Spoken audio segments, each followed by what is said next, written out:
السلام عليكم ورحمة الله وبركاته. إن الحمد لله نحمده ونستعينه ونستغفره ونعوذ بالله من شرور أنفسنا ومن سيئات أعمالنا. من يهده الله فلا مضل له ومن يضلل فلا هادي له. أشهد أن لا إله إلا الله وحده لا شريك له وأشهد أن محمدا عبده ورسوله وبعد. Ayuhal ikhwah, insyaallah sore ini kita akan bahas sebuah musibah terbesar. Belum pernah ada dan tidak akan pernah ada musibah sebesar itu. Mau tsunami Aceh, mau gempa Jogja, mau angin topan segala macam yang pernah melanda kaum muslimin, tidak akan bisa menyamai musibah yang satu ini. Apa musibah terbesar yang dimaksud? adalah wafatnya Rasulullah sallallahu alaihi wasallam. Tidak ada musibah lebih besar dari musibah wafatnya Nabi alaihi salatu wassalam. Sampai-sampai manusia yang dikatakan oleh beliau, kalau ada nabi lagi setelah aku, maka dia yang jadi nabi, Umar. Hari itu ketika Umar tahu Rasul wafat, di hari wafatnya Nabi, Umar menjadi manusia yang sangat bodoh, seolah nggak punya ilmu. Jadi musibah besar. Saking sedihnya, saking tidak bisa menahan kesedihannya, Umar menghunus pedang dengan mengatakan, barang siapa yang mengatakan Rasulullah wafat, akan aku penggal dengan pedangku ini. Padahal semua orang tahu Nabi wafat. Nafas sudah nggak ada, jantung sudah nggak berdetak, badan dingin. Anak kecil juga tahu itu meninggal, wafat. Ya, semua orang tahu.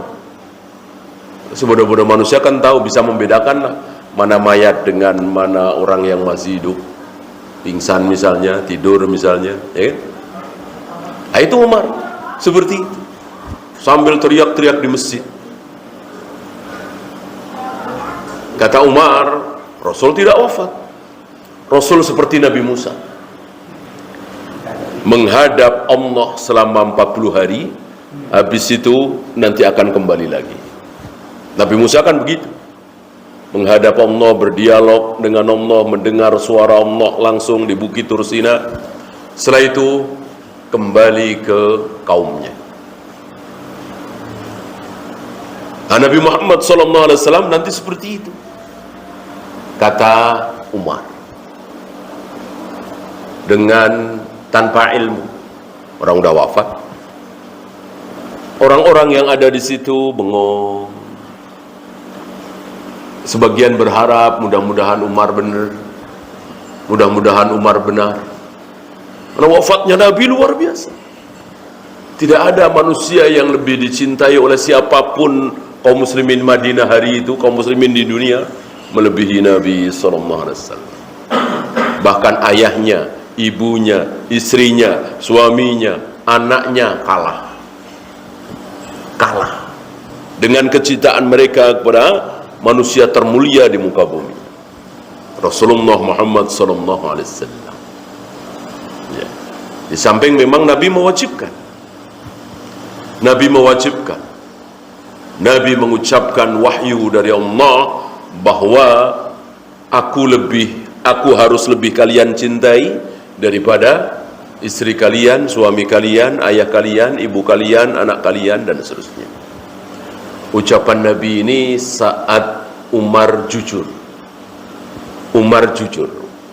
Umar mengatakan, ya Rasul, wallahi demi Allah, engkau lebih aku cintai daripada istriku, ayahku, ibuku, anakku, tapi tidak untuk diriku. Umar jujur, yang paling aku cintai di muka bumi ini ya diriku, setelah itu engkau, setelah itu ayahku, ibuku, istriku, anakku, dan seterusnya. Nabi nggak terima, tidak. Bal min anfusikum, bahkan dari diri kalian sendiri, kalian harus lebih mencintai aku daripada diri kalian sendiri. Ya. Tidak ada manusia seperti ini. Tidak ada kewajiban kita mencintai seseorang melebihi diri kita kecuali Nabi sallallahu alaihi wasallam. Ya. Nah, terus Umar teriak-teriak seperti itu. Kaum muslimin bengong, dengerin. Sebagian berharap mudah-mudahan Umar benar. Mudah-mudahan Umar benar. Tidak lama datang Abu Bakar. Untung masih ada Abu Bakar. Kita nggak tahu jadinya kalau Abu Bakar nggak ada. Kan Umar manusia mulia, tapi Abu Bakar lebih mulia. Manusia terbaik hari itu setelah Nabi wafat adalah Abu Bakar, kemudian Umar, kemudian Utsman. Khairun nas ba'da nabihim Abu Bakar, thumma Umar, thumma Utsman. Abu Bakar datang setelah melihat jasad Nabi, sempat menciumnya dengan mengatakan, engkau baik di kala hidup dan di kala meninggal. Lalu Abu Bakar mendatangi Umar, menyuruh Umar untuk duduk diam. Umar tidak mau diam, terus berbicara dengan penuh emosi kesedihan. Barang siapa yang mengatakan Rasulullah wafat, akan aku penggal. Nah, karena Umar tidak mau duduk, tidak mau diam, Abu Bakar langsung bicara. Setelah memuji-muji Allah, salawat untuk Rasulullah SAW, Abu Bakar enggak banyak omong, hanya membacakan ayat wa ma Muhammadun illa rasul qad khalat min qablihi rusul. Muhammad itu tidak lain cuman rasul, malaikat bukan, apalagi Tuhan. Qad khalat min qablihi rusul, sebelum beliau sudah banyak rasul, semuanya meninggal semua kecuali Nabi Isa yang diangkat. Semuanya rasul-rasul, ya Nabi Nuh, ya Nabi Ibrahim, ya Nabi Musa, semuanya meninggal. Lah kalau beliau meninggal, ya wajar, maksudnya begitu. Maksud ayat itu. Umar mendengar ayat yang dibacakan oleh Abu Bakar. Umar seolah baru dengar ayat itu. Padahal Umar hafal Al-Quran. Abu Bakar, Umar, Utsman, Ali, dan banyak sahabat hafal Al-Quran, tapi tidak semuanya. Ada beberapa sahabat yang tidak hafal Al-Quran. Seolah baru dengar kali itu. Nah, inilah orang emosi. Saking sedihnya, ilmunya hilang. Ya. Oleh karena itu, syariat melarang seorang hakim menjatuhkan putusan di saat marah, sedih,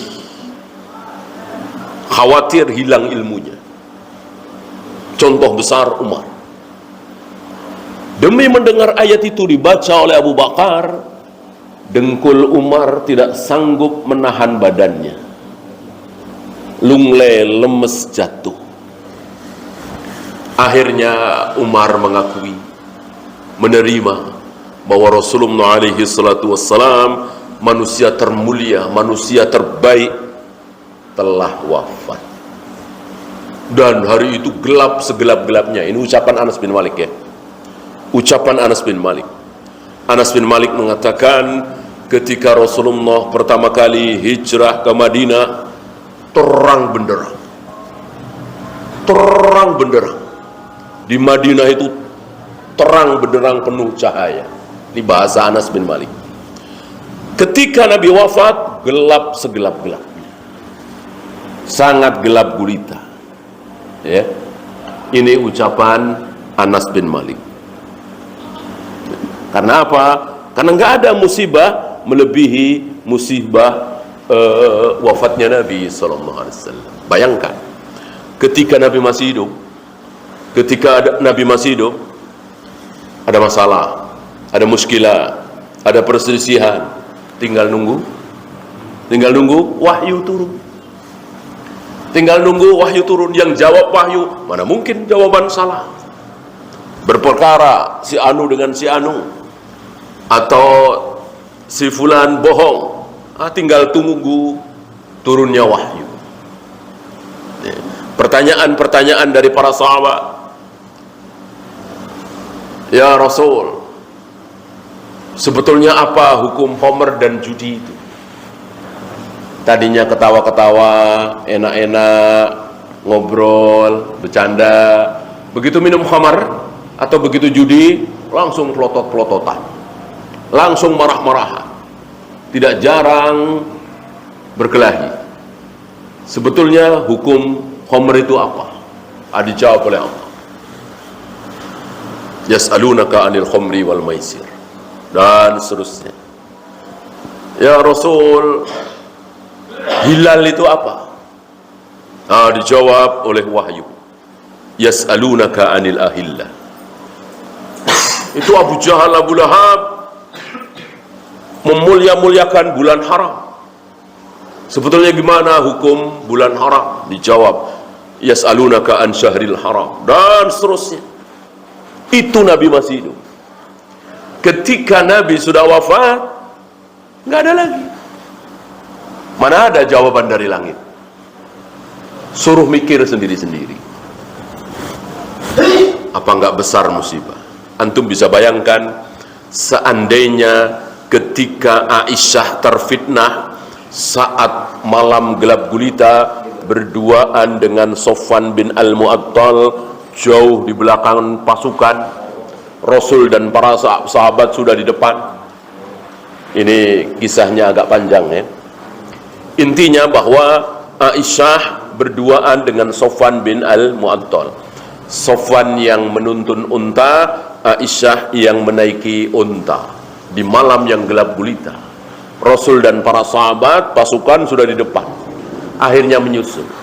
Setelah itu terjadilah fitnah. Dihembuskan oleh orang-orang kafir. Mana mungkin laki dan perempuan, tempat gelap, nggak berbuat apa-apa, pasti begini-begini, suudon. Dan terjadilah sesuatu. Jangankan para sahabat, Nabi saja goyah. Kan sampai Aisyah disuruh pulang ke rumah Abu Bakar, orang tuanya kan. Kalau beliau nggak goyah, ya enggak. Alhamdulillah, wahyu belum putus, wahyu turun. Turunlah apa yang terdapat dalam surat An-Nur, menyatakan bahwa Aisyah bersih dari tuduhan. Coba kalau wahyu sudah putus, barangkali nama Aisyah akan tercoreng sampai hari ini, sampai hari kiamat. Ya, ketika wahyu turun menyatakan Aisyah bersih dari tuduhan, ya siapa yang nolak? Orang yang bicara Tuhan. Mana mungkin Allah salah? Ini satu di antara puluhan, mungkin ratusan contoh bagaimana masalah perselisihan diselesaikan oleh wahyu. Ketika Nabi wafat, ya udah nggak ada lagi. Sudah tinggal kenangan. Nggak ada jawaban dari langit, itu nggak ada. Jawaban dari langit itu hanya terjadi selama 23 tahun. Hanya 23 tahun. Kalau ada apa-apa, jawaban dari langit. Ada apa-apa, jawaban dari langit. Ketika Nabi wafat, nggak ada lagi jawaban dari langit. Oleh karena itu, beberapa hari atau beberapa minggu setelah Nabi wafat, Abu Bakar dan Umar mengunjungi seorang nenek-nenek tua. Nenek-nenek tua ini diriwayatkan dulu pernah menyusui Nabi SAW. Jadi ibu susu. Rasulullah SAW seringkali mengunjungi nenek-nenek tua ini. Begitu Nabi wafat, beberapa hari kemudian Abu Bakar dan Umar meneruskan kebiasaan baik Nabi. mengunjungi nenek-nenek tua ini. Didapati oleh Abu Bakar dan Umar, nenek-nenek tua ini sedang menangis. Dan Abu Bakar, Umar tentu faham, yakin ini menangis karena Rasulullah wafat. Hari itu tidak ada yang menangis karena hal lain. Siapapun yang menangis di hari-hari itu pasti karena kesedihan ditinggal oleh manusia termulia di muka bumi. Nah, termasuk nenek-nenek tua ini menangis. Abu Bakar dan Umar menasihati, kira-kira kalau bahasa kita, sudahlah nek, nggak usah ditangisi. Rasulullah sekarang ini jauh lebih nikmat, lebih lezat, lebih bahagia, lebih nyaman daripada dulu waktu Rasul masih hidup. Ketika beliau masih hidup, ada capek, ada lelah, ada lapar, ada haus, dicaci, dimaki, dihujat. Beliau tahu, beliau dengar. Sekarang itu semua sudah tidak ada pada diri beliau. Sekarang beliau yang ada lezat, nikmat, nyaman, bahagia, inda rabbihim yurzaqun, mendapatkan rizki dari Allah di sisi Allah. Apa jawab nenek-nenek ini? Aku tahu. Riwayat hadis ini agak terbalik ya, dibetulkan oleh para imam. Aku tahu Rasul sekarang itu lebih nikmat, lebih lezat, lebih bahagia. Aku tahu. Bukannya aku tidak tahu. Aku menangis bukan karena itu. Aku menangis bukan karena itu, tapi aku menangis karena inqata'al wahyu. Karena wahyu sudah putus. Aku menangis karena itu. Langsung Abu Bakar, Umar ikut menangis. Sadar bahwa zaman kelezatan wahyu hilang bersama wafatnya Nabi sallallahu alaihi wasallam.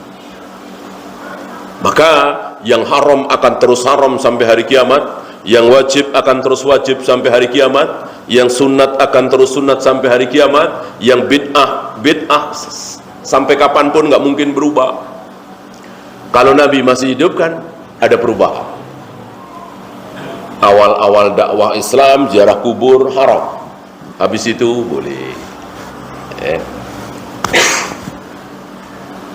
Awal-awal dakwah Islam khamr halal, habis itu diharamkan, dan begitu seterusnya. Itu ketika Nabi masih hidup. Ketika Nabi wafat, selesai. Yang haram akan terus haram sampai hari kiamat, yang wajib akan terus wajib sampai hari kiamat, dan seterusnya. Ya. Rasul wafat hari apa? Senin. Rasul wafat hari Senin, sama dengan hari beliau lahir. Sama dengan hari beliau lahir. Adapun tanggal dan bulan untuk lahir, para ahli sejarah, para ulama berselisih. Untuk wafat tidak berselisih. Kenapa? Karena ketika Nabi wafat, semua orang tahu beliau adalah Nabi, Rasul, Khatamun Nabiyyin, Ashraful Anbiya'i wal Mursalin, Khalilullah, Khalilur Rahman, manusia termulia di muka bumi. Semua orang tahu. Maka tanggal dan bulan beliau wafat, bahkan tahunnya dan seterusnya, jamnya dicatat, diingat oleh para sahabat dan kaum muslimin. Oleh karena itu, para ulama, mu'arrikh, ahli sejarah, nggak ada yang berselisih. Nabi wafat hari Senin, tanggal 12 Rabiul Awal. Nggak ada yang perselisihan. Beda ketika beliau lahir. Ketika beliau lahir, tanggal berapa, bulan berapa, para ahli sejarah, para ulama berselisih. Antara 8 Rabiul Awal, 12 Rabiul Awal, 18 Rabiul Awal, bahkan ada pendapat di luar Rabiul Awal. Berselisih entah yang benar yang mana. Kenapa? Karena ketika beliau lahir, belum ada yang tahu. Satupun manusia bahwa beliau akan menjadi manusia termulia, Nabi, Rasul, Khalilullah, Khalilur Rahman. Nggak ada yang tahu kecuali Allah Rabbul Alamin. Ya, maka wajar kalau nggak ada yang nyatet, nggak ada yang nginget-nginget. Orang nggak ada yang tahu. Sama dengan bayi yang lain. Bayinya Abu Jahal, bayinya Abu Lahab. Bayi. Gitu ya. Nah, oleh karena itu, pertanyaan besar. Ketika hari ini sebagian saudara-saudara kita bersenang-senang, ya, di 12 Rabiul Awal, bersenang-senang. Itu senang-senang atas apa? Lahirnya Nabi, apa wafatnya Nabi? Tanda tanya besar. Kalau wafatnya Nabi udah jelas 12 Rabiul Awal. Kalau lahirnya Nabi nggak jelas. Bagaimana sesuatu yang nggak jelas ada dibikin hukum, patokan hukum.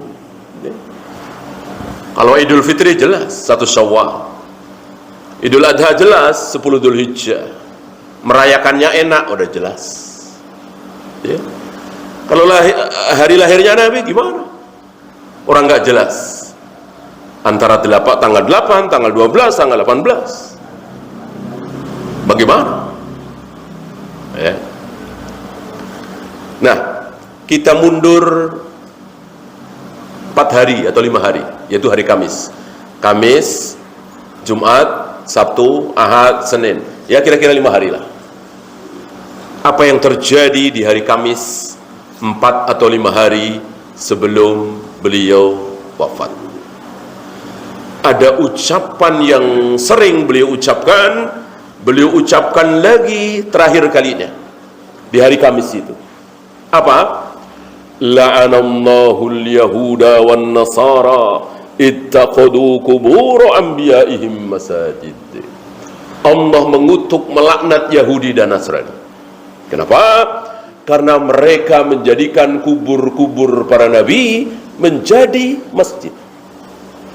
Dengan sebab mereka sholat di masjid. Masjid kan tempat sholat. Yang di situ ada kuburan para nabi, dikutuklah mereka, dilaknat mereka. Padahal itu kubur nabi. Bagaimana kubur yang bukan nabi, manusia biasa? Kubur nabi saja tidak boleh dijadikan tempat ibadah. Kuburan dengan tempat ibadah harus misah, tidak boleh jadi satu. Ya. Maka ada pertanyaan, ini kuburan apa masjid? Ini masjid apa kuburan? Begitu. Karena masjid dengan kuburan berbeda, bertolak belakang. Masjid tempat baca Al-Quran, zikir, sholat berjamaah, majelis ilmu. Di kuburan tidak ada, cuma tempat orang mati. Maka Nabi pernah menasihati, la taj'alu buyutakum maqabir. Jangan samakan rumah kalian seperti kuburan. Jangan jadikan rumah kalian seperti kuburan. Gimana caranya? Bacalah Al-Quran. Bacalah Al-Quran. Kalau rumah kalian tidak pernah dibacakan Al-Quran, berarti sama dengan kuburan. Kenapa?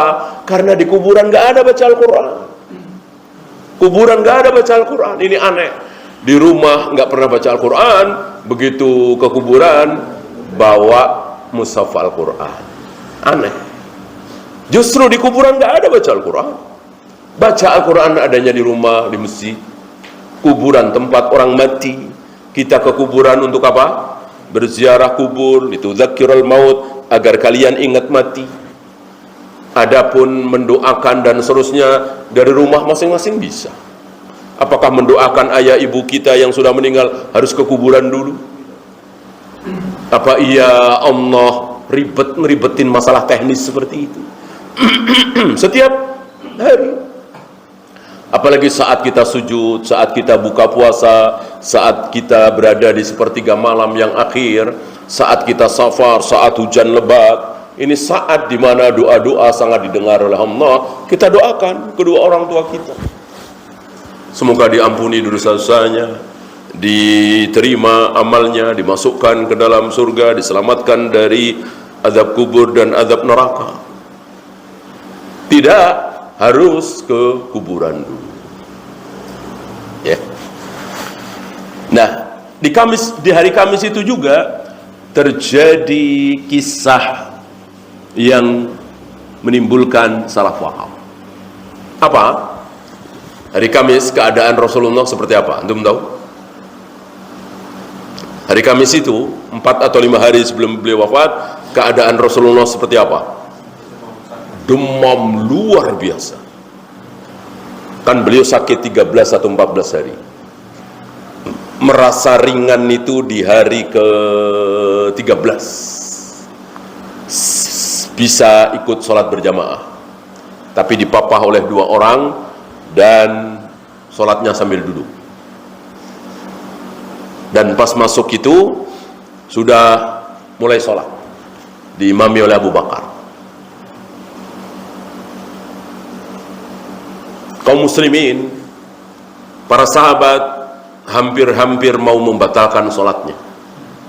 Saking senangnya, saking gembiranya menyaksikan Rasulullah telah sembuh. Nggak taunya itu sholat terakhir beliau, sholat berjamaah. Ya. Sudah agak turun demamnya. Ini demam lagi tinggi-tingginya. Dan antum tahu demamnya para nabi, demamnya para rasul itu berapa? 2 kali lipat dari manusia biasa. Jadi misalnya kita itu kalau demam tertinggi itu 40 derajat misalnya ya, 41 udah nggak kuat, mati. Maka Rasulullah berapa? 80 derajat. Kayak apa? Sampai Fatimah itu nggak tega menyaksikan keadaan Nabi yang demam luar biasa. Lihat orang demam kan kelihatan ya, menggigil, gemetaran, dipegang panas sekali ya. 80 derajat, 2 kali dari manusia biasa. Nah, dalam keadaan seperti itu Nabi minta pena dan tulang atau kulit, kalau istilah kita pensil dan kertas. Sepertinya beliau mau meninggalkan wasiat ya. Beliau minta alat tulis gitu. Carikan alat tulis ya. Lalu dicarikan. Kata Umar jangan. Beliau demam luar biasa. Di tengah-tengah kita sudah ada Al-Quran dan Sunnah, sudah lengkap. Jangan. Sebagian lagi, ini perintah beliau. Sebenarnya jangan. Ini perintah jangan. Ribut. Mendengar ribut-ribut seperti itu, Rasulullah mengatakan, pergi semua kalian dariku. Tidak pantas kalian ribut-ribut di hadapan Rasulullah. Udah selesai ya. Hampir seluruh sahabat, hampir seluruh ulama sepakat, yakin bahwa seandainya wasiat itu jadi ditulis, nggak jauh dari Abu Bakar khalifah pertama, menegaskan dari apa yang diucapkan oleh Nabi selama ini. Selama ini Nabi mengatakan yang menjurus ke situ. Kalau aku meninggal, yang akan memimpin kaum muslimin, bukan memimpin sebagai Nabi, sebagai Rasul, bukan. Memimpin sebagai khalifah. Harus ada yang meneruskan. Merajam orang yang berzina, memotong tangan pencuri, menikahkan wanita yang tidak punya wali, dan seterusnya, mengumumkan kapan 1 Ramadan, kapan 1 Syawal. Ini kan penguasa, harus ada pengganti beliau. Semua orang tahu kalau dia jujur ya, Abu Bakar, gak ada yang lain. Rasul pernah didatangi oleh seorang wanita dari jauh, bukan penduduk Madinah. Wanita ini bertanya banyak tentang Nabi di Jawa, begini. Habis itu wanita pamit pulang. Sebelum pamit pulang, wanita ini bertanya, seandainya aku kembali ke Madinah lagi, ada keperluan, tapi engkau sudah nggak ada ya Rasul, sudah wafat, aku harus menghadap siapa? Dijawab oleh Rasul, siapa? Abu Bakar. Ini pertanda, walaupun tidak sharih, kinayah, tapi pertanda jelas bahwa beliau tidak menghendaki yang lain selain Abu Bakar, termasuk imam. Kan pernah bukan Abu Bakar yang mengimami kaum muslimin, Nabi nggak suka, Nabi nggak mau, Nabi maunya Abu Bakar. Pernah juga Nabi mengatakan tutup semua pintu, tutup kecuali pintu Abu Bakar, ya, dan seterusnya dan seterusnya. Intinya bahwa kaum muslimin faham, para sahabat tahu beliau menghendaki Abu Bakar. Walillahilham, akhirnya terjadi. Ya, setahun, 2 tahun, 5 tahun, 10 tahun, 20 tahun, 30-an tahun kira-kira. Setelah Nabi wafat, baru ini diungkit-ungkit, baru ini disalah artikan. Apa kata mereka? Itu surat wasiat itu adalah wasiat Nabi supaya yang akan menggantikan aku kalau aku meninggal adalah Ali bin Abi Thalib. Nah, baru muncul itu. Baru muncul kira-kira 30 tahunan setelah Nabi wafat. Sebelumnya nggak ada. Mana ada kebenaran baru muncul belakangan. Antum harus tahu, harus yakin bahwa kebenaran itu bersama Nabi SAW dan para sahabat. Nggak ada kebenaran muncul 20 tahun setelah Nabi wafat, 30 tahun setelah Nabi wafat, apalagi 500 tahun setelah Nabi wafat. Antum tahu ada sholat muncul 500 tahun setelah Nabi wafat. Pertama kali di Masjidil Aqsa, sholat apa?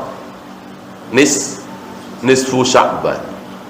Sholat nisfu Sya'ban pertama kali dilakukan kira-kira 500 tahun setelah Nabi wafat. Pertama kali dilakukan di Masjidil Aqsa. Apa iya sebuah ibadah sholat nggak dikenal oleh Rasul, nggak dikenal oleh para sahabat? Baru muncul 500 tahun setelah Nabi wafat. Ya mana mungkin? Mana mungkin? Ya jelas itu bid'ah. Kullu bid'atin dhalalah, kullu dhalalatin finnah. Nggak ada lagi. Ya. Nggak mungkin ada sebuah kebaikan, sholat, puasa, zikir, wirid, kok tidak dikenal oleh para sahabat? Nggak mungkin. Maka muncul kaidah besar, lau kana khairan lasabakuna ilaihi. Kalau itu benar, baik, berpahala, diridhoi oleh Allah, pasti yang pertama kali melakukan siapa? Para sahabat. Pasti, nggak mungkin enggak. Nggak mungkin ada kebenaran tidak dikenal oleh para sahabat. Mana coba? Mana ada, ya? Nah, ini jangan sampai salah ucap. Banyak dari kita, bahkan sebagian ustadz kita salah ucap. Apa? Kalau itu benar, baik, berpahala, diridhoi Allah, pasti sudah dilakukan oleh Nabi. Benar? Salah. Salah, justru ini salah. Kalau bilang Nabi, salah. Kalau itu benar, baik, berpahala, pasti sudah dilakukan oleh Nabi, justru ini salah. Berjamaah sholat taraweh setiap malam di bulan Ramadan pernah dilakukan oleh Nabi? Berjamaah sholat taraweh setiap malam di bulan Ramadan pernah dilakukan oleh Nabi? Nggak pernah. Nggak pernah. Nabi melakukan berjamaah taraweh di bulan Ramadan paling 2 kali, 2 malam, kadang 3 malam. Nggak pernah tiap malam. Apakah kita katakan berjamaah sholat taraweh itu bid'ah? Enggak kan?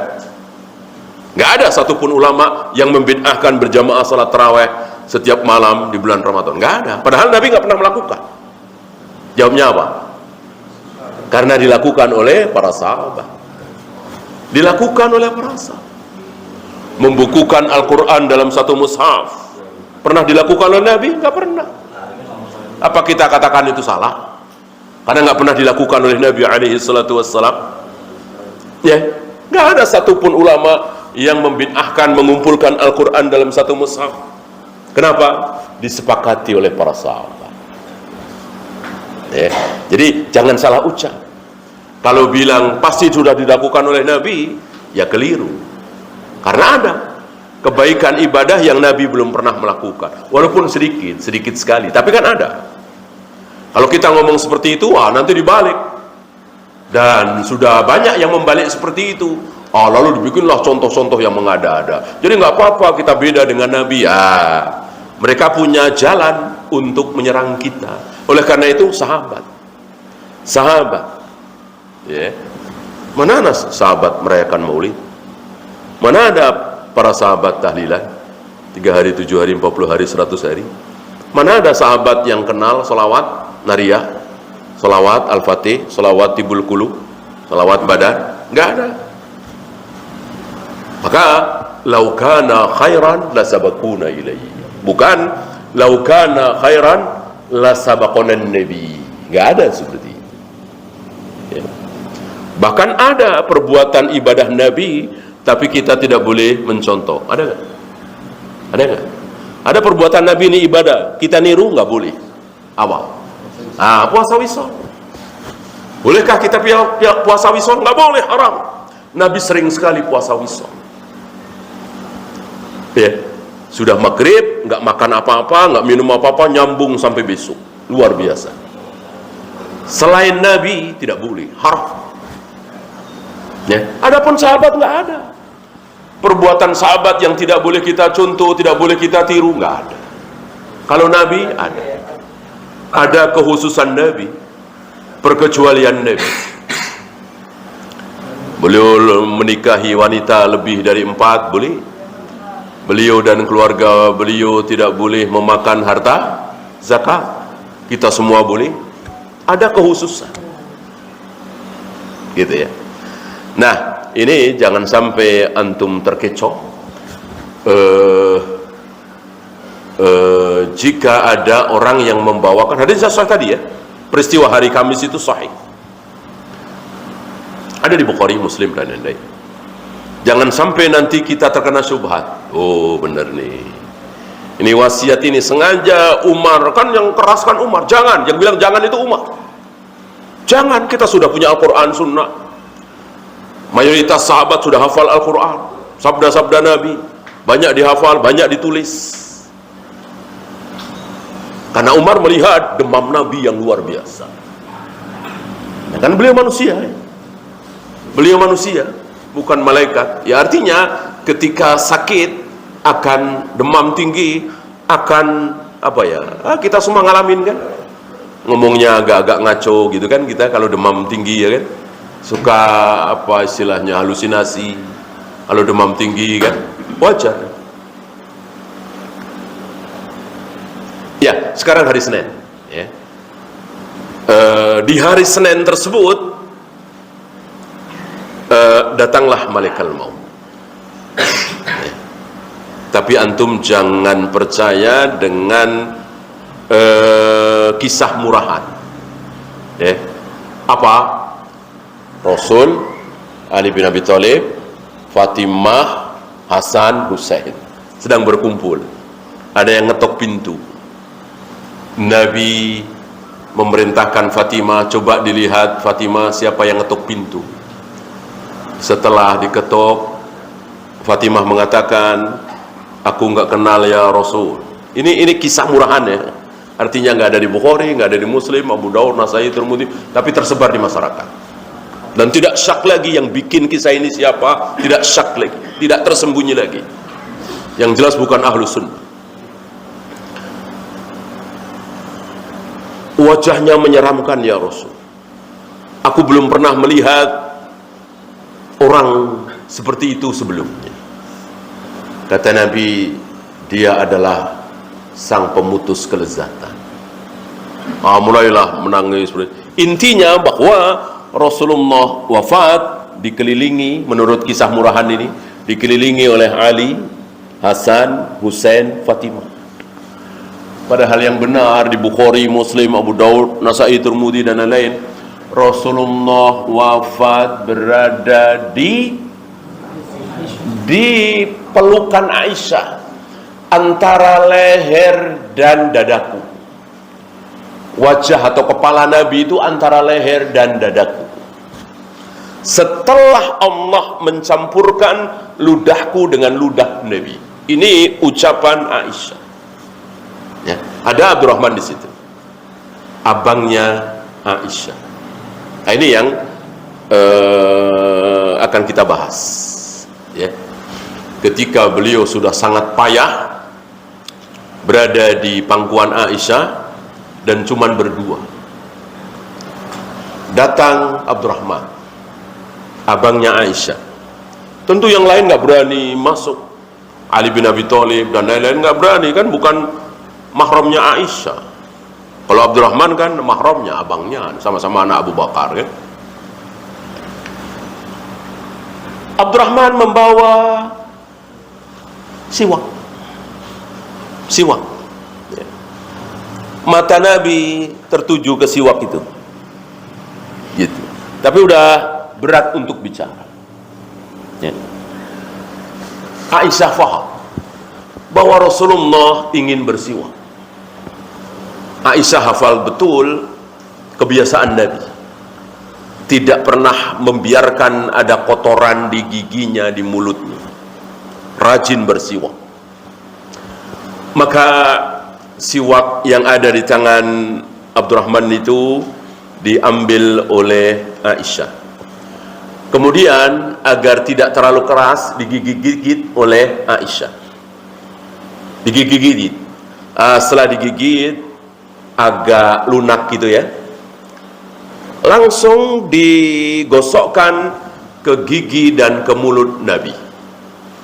Bukan diusap dulu, bukan dicuci dulu, namanya suami istri ya kan, biasa. Habis digigit-gigit, tentu ludah Aisyah menempel di siwak itu. Langsung digosokkan ke gigi, ke mulut Nabi sallallahu alaihi wasallam. Tidak lama setelah itu beliau wafat. Itu maksud Aisyah, Allah kumpulkan ludahku dengan ludah Nabi. Istilah kita, ludah Aisyah dibawa mati oleh Rasulullah SAW. Dan begitu. Ya. Itu yang sahih, itu yang benar. Yang tadi tidak sahih. Nah, kalimat terakhir yang sering tersebar di medsos kan, An-Nisa, ummati gitu ya, tidak benar. Yang benar kalimat terakhir yang ada di Bukhari, Muslim dan lain-lain adalah Allahumma ar-rafiqul a'la. Itu kalimat terakhir Nabi SAW. Ya Allah, teman tertinggi. Ya Allah, teman tertinggi. Ya. Bahkan sebagian riwayat tidak menyatakan adanya la ilaha illallah. Ya, tentu sudah harus dipastikan bahwa Nabi pasti masuk surga. Tidak mungkin masuk neraka, tidak mungkin terkena azab kubur. Bahkan pertanyaan kubur aja enggak. Kita semua kecuali beberapa orang ya akan ditanya di dalam kubur, kecuali mati syahid ya. Nabi tidak. Justru Nabi menjadi objek pertanyaan. Ya kan? Kan man rabbuka wa man nabiyuka. Ya. Masa Rasulullah ditanya, siapa nabimu? Saya sendiri. Ya kan enggak gimana ya? Enggak ada pertanyaan seperti itu, enggak ada. Beliau tidak ditanya. Ya, ada riwayat lain, siapa orang ini? Seolah ditampakkan, siapa orang ini? Kalau dia beriman, bertauhid, akan mengatakan dia Rasulullah, dia Muhammad, Nabi Allah sallallahu alaihi wasallam, walaupun kita belum pernah bertemu. Tapi yang munafik atau yang kafir mengatakan, aku tidak tahu. Maka dipukul di antara kedua telinganya, berarti ubun-ubun sini. Yang seandainya Gunung Uhud dipukul dengan pukulan itu, hancur. Ini dipukulkan kepada seorang manusia yang tidak bisa menjawab 3 pertanyaan mungkar nakir. Dan dia menjerit kesakitan melolong-lolong luar biasa, terdengar oleh siapapun yang ada di situ sekitar itu, kecuali manusia dan jin. Selain manusia dan jin mendengarkan. Ya, dan ini berita gaib yang tentu tidak bisa kita tolak. Sami'na wa ata'na. Jangan pakai akal. Ya. Nah, kembali kepada Allahumma ar-rafiqul a'la yang didengar oleh Aisyah. Ditempelkan telinga Aisyah ke mulut Nabi, ke bibir Nabi. Apa yang terdengar oleh Aisyah tadi? Allahumma ar-rafiqul a'la. Ya Allah teman tertinggi, ya Allah teman tertinggi. Ya. Apa maksud beliau mengatakan ya Allah teman tertinggi? Dijawab oleh Aisyah, beliau diberi dua pilihan. Bukan hanya beliau, seluruh para nabi, para rasul ketika akan dicabut nyawanya oleh malaikat maut selalu diberi dua pilihan. Apa dua pilihan itu? Mau sekarang apa nanti? Mau sekarang apa nanti? Tapi nantinya ini terserah Allah, bukan terserah nabi yang bersangkutan. Gak bisa nabi itu mengatakan nanti aja 3 tahun lagi ya, gak bisa. Terserah Allah. Antum masih ingat barangkali pilihan kedua Nabi Musa? Ketika Nabi Musa didatangi oleh malaikat maut, awalnya malaikat maut menampakkan dirinya dalam bentuk manusia, tanpa izin masuk rumah Nabi Musa, lalu ditampar pipinya dengan begitu keras sampai keluar matanya, dan seterusnya dan seterusnya. Pilihan kedua adalah Nabi Musa disuruh meletakkan telapak tangannya di seekor lembu sapi. Untuk satu bulu yang tertutup oleh tangan Nabi Musa 1 tahun. Padahal bulu lembu sapi kecil-kecil, numpuk-numpuk. Berapa ribu itu? Kalau 5.000 aja berarti 5.000 tahun lagi baru mati. Gemetar ketakutan Nabi Musa. Bagaimana orang berumur 5.000 tahun kayak apa? Ya. Kita saudara kita ada yang baru 80 tahun, 75 tahun, sudah nggak enak ya. Makan nggak enak, tidur nggak enak, ini nggak enak. Maka Nabi Musa memilih saat itu juga. Cuman Nabi Musa ingin dikuburkan di dekat Masjidil Aqsa. Selemparan batu misalnya 30 meter, ya kira-kira 30 meter dari Masjidil Aqsa. Cuman kan ke arah mana nggak tahu, apa ke arah barat, timur, utara, selatan, tenggara, barat daya, nggak tahu. Intinya sekitar situ. Nah sekarang sebagian orang sana sok tahu ini kuburnya Nabi Musa. Tahu dari mana? Tahu dari mana? Ya. Tidak ada kuburan Nabi yang ketahuan. 124.000 Nabi, nggak ada yang ketahuan kuburnya kecuali satu. Siapa? Kubur Nabi Muhammad SAW. Selain kubur Nabi Muhammad SAW tidak diketahui. Disinilah Nabi khawatir, Nabi sadar. Karena nabi-nabi yang lain nggak ada yang ketahuan. Kalau ada ketahuan, besar kemungkinan disembah, minimal dikeramatkan. Adakah dalam Islam kuburan keramat? Adakah dalam Islam kuburan keramat? Nggak ada. Kuburan seorang kiai haji, ulama besar, dengan kuburan seorang marbot, sama apa enggak? Sama. Orangnya beda, satu berilmu, satu enggak berilmu. Begitu udah jadi kuburan, sama. Sekarang kita tidak dibedakan. Kuburan marbot nggak pernah diziarahi. Yang didatangi kuburan kiai, haji, profesor, ulama, begini, begitu. Padahal sama-sama kuburan. Tujuan ziarah kubur apa tadi? Untuk mengingat mati. Apa iya untuk mengingat mati harus ke kubur para wali, para ulama? Tidak. Kuburan siapapun. Bahkan kuburan saudara dekat kita yang 3 minggu yang lalu berencana sama kita mau buka bisnis baru, sekarang sudah ada di alam kubur. Justru itu yang mengingatkan kita. 3 minggu yang lalu masih segar bugar, ketawa-ketawa merencanakan bisnis ini, bisnis itu. Sekarang sudah terbujur kaku. Itu yang jadikan pelajaran. Saya juga bisa bernasib seperti itu, begitu. Ngapain jauh-jauh? Ya, naik bus seminggu 5 hari. Padahal nggak ada contoh seperti itu, nggak ada. Rasul dan para sahabat mencontohkan seperti rame-rame ke kuburan Khalid bin Walid, rame-rame ke kuburan bahkan kuburan Rasulullah. Apa rame-rame mereka ke kuburan Nabi? Betul? Rame-rame gimana? Kuburan Nabi itu, di atas kuburan Nabi ada siapa? Ada siapa? Di atas kuburan Nabi ada kamarnya siapa? Enggak, kamarnya Aisyah.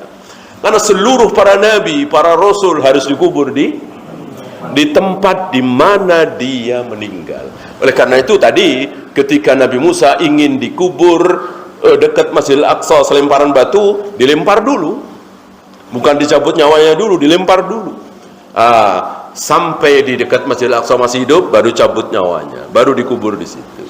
Begitu pula Rasulullah alaihi salatu wassalam. Beliau wafat di kamarnya Aisyah, maka harus dikubur di kamarnya Aisyah. Dan Aisyah masih tinggal di situ setelah Nabi wafat. Siapa coba yang bisa mengunjungi kuburan Nabi? Ya nggak ada, kecuali Abu Bakar sebagai ayahnya kan, ayahnya Aisyah, atau mungkin Abdurrahman. Sedikit sekali.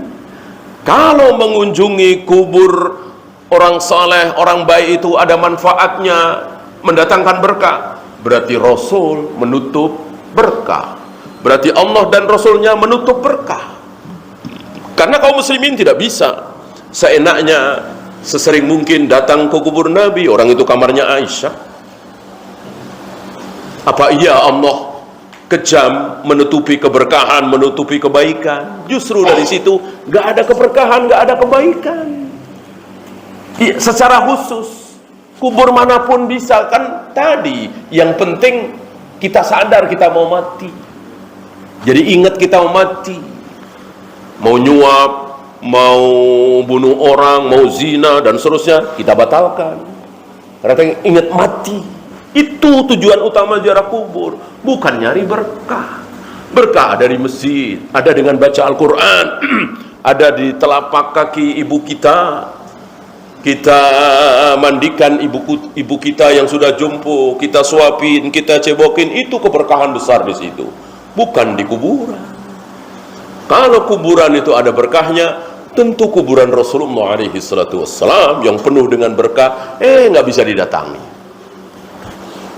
Termasuk yang paling mulia setelah Nabi yaitu Abu Bakar, nggak bisa juga. Termasuk Umar yang paling mulia setelah Abu Bakar, nggak bisa juga, kan branding bertiga di kamar Aisyah radhiyallahu anha.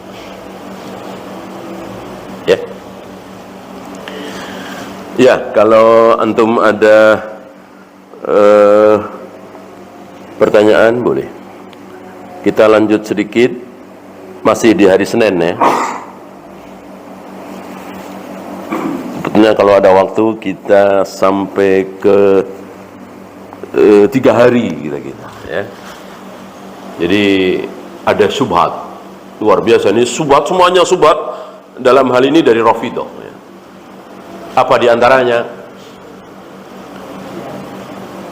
Ketika Ali, Hasan, Husain, keluarga Nabi sibuk memakamkan Nabi, Abu Bakar dan Umar boro-boro, bahkan tidak hadir di acara pemakaman Nabi. Ini kelihatan bodohnya. Mereka pikir Rasulullah itu seperti ulama besar yang dimakamkan dengan acara pemakaman dihadiri oleh ribuan manusia, atau seperti Khomeini misalnya. Tidak. Rasulullah dimakamkan di mana tadi? Iya, di kamarnya Aisyah. Apa iya disaksikan oleh ribuan manusia? Ya nggak bisa. Rumah Aisyah kan, kamar Aisyah kan sempit. 5 orang, 7 orang udah penuh. Yang datang siapa? Ya keluarga lah. Maka kalau Abu Bakar, Umar, ya memang tidak ada acara pemakaman, nyolatinya aja kan ngantri. Jasad Nabi tidak boleh dikeluarkan, dibawa ke masjid atau dibawa ke tanah lapang bernama Al-Musalla sebagaimana jenazah yang lain disolati beramai-ramai. Nabi tidak. Setelah beliau wafat, beliau tidak pernah dikeluarkan dari kamarnya Aisyah. Maka siapapun yang mau menyolati Nabi masuk ke kamar Nabi. Udah begitu keluar lagi, masuk lagi berikutnya, keluar lagi. Diawali dengan laki-laki dewasa, kemudian anak-anak, kemudian para wanita. Entah berapa jam selesai, kan banyak kan. Sementara kamar Aisyah kan kecil, gitu ya.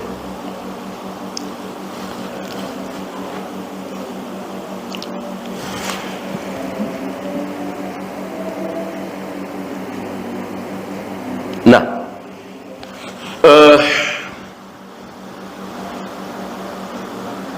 ada satu syubhat yang juga melanda kaum muslimin, mengira bahwa Abu Bakar dan Umar sibuk berebut kekuasaan, sementara Ali bin Abi Thalib dan keluarganya sibuk memakamkan Nabi SAW. Ini jelas syubhat, ini tidak benar. Dan antum harus tahu bahwa kaum muslimin harus punya pemimpin. Tidak boleh kaum muslimin tidak punya pemimpin. Maka ada ulama mengatakan 70 tahun di bawah seorang pemimpin yang zalim, bengis, kejam, itu lebih baik daripada satu malam tanpa pemimpin. Dipimpin oleh pemimpin yang zalim, lalim, kejam, bengis, itu buruk. Nggak punya pemimpin, lebih buruk lagi. Saling serang, saling bunuh, saling caci, saling hujat. Itu ketika tidak ada pemimpin atau tidak ada pemimpin yang disegani. Sifat pemimpin memang harus disegani, ditakuti. Sifat pemimpin seperti itu. Dan salah satu sifat pemimpin kan marah.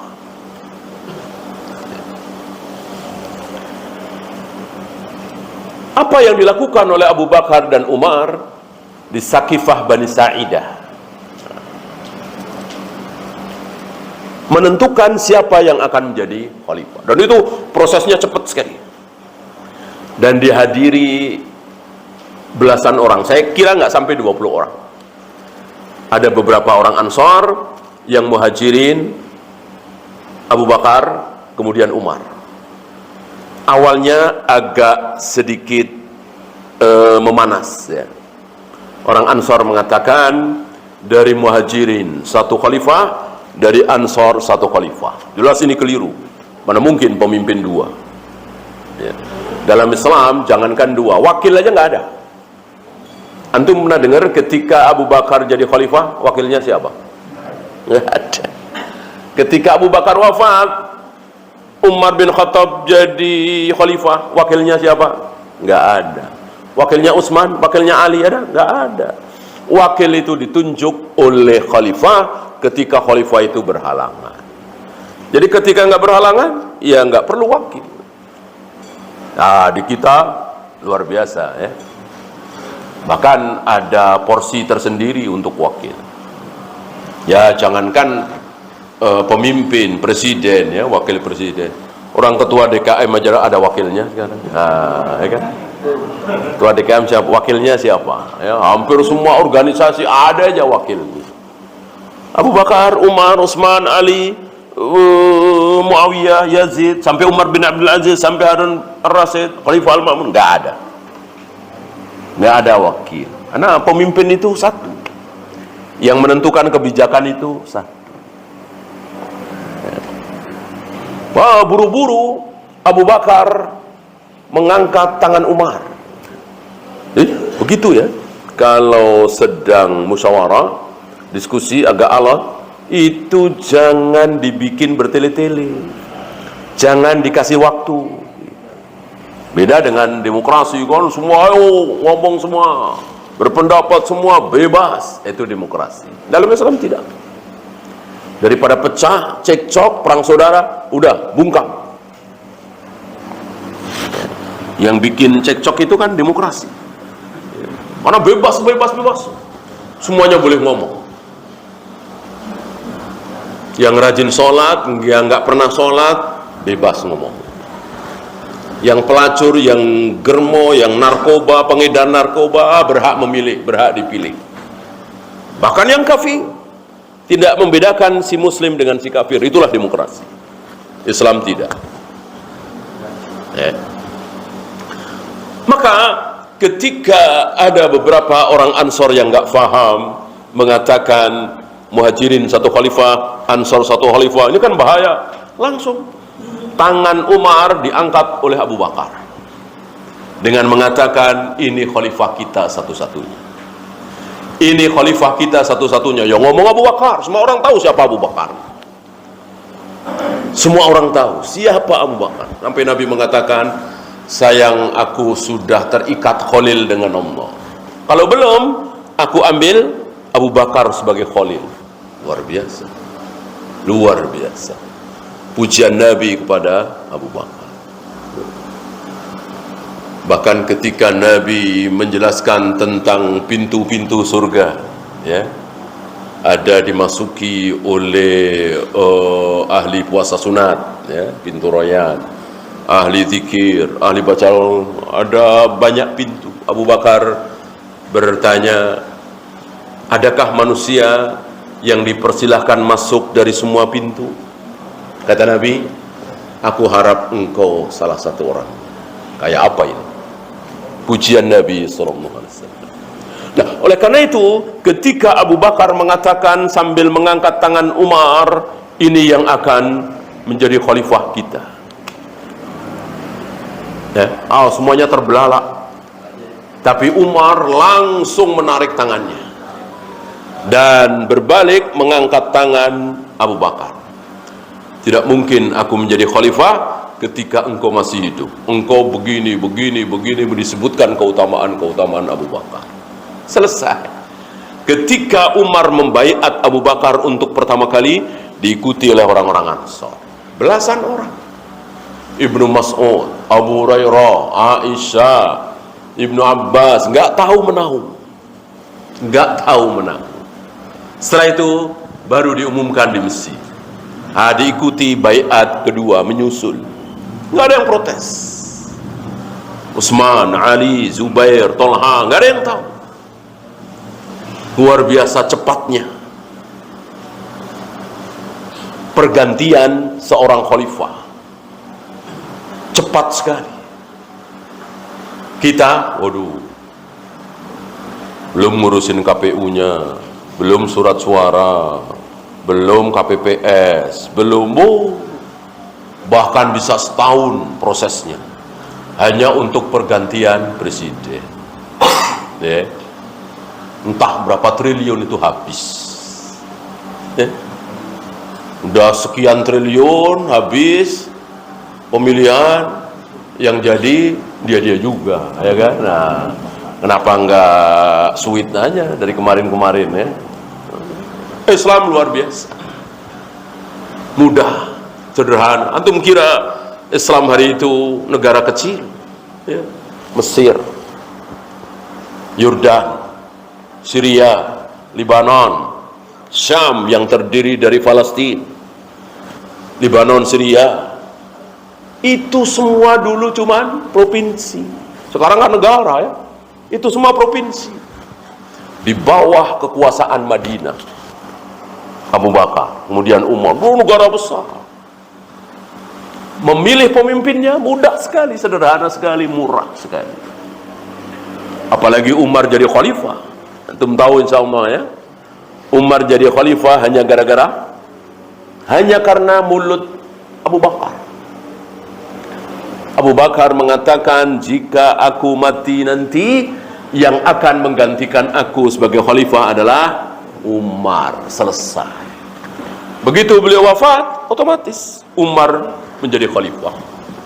Murah, mudah, sederhana. Tidak seperti kita. Tidak seperti hari ini, luar biasa. Yang cacian, yang makian, yang hujatan, yang tuduhan, luar biasa. Allahu a'lam. Ya, ada pertanyaan? Silakan.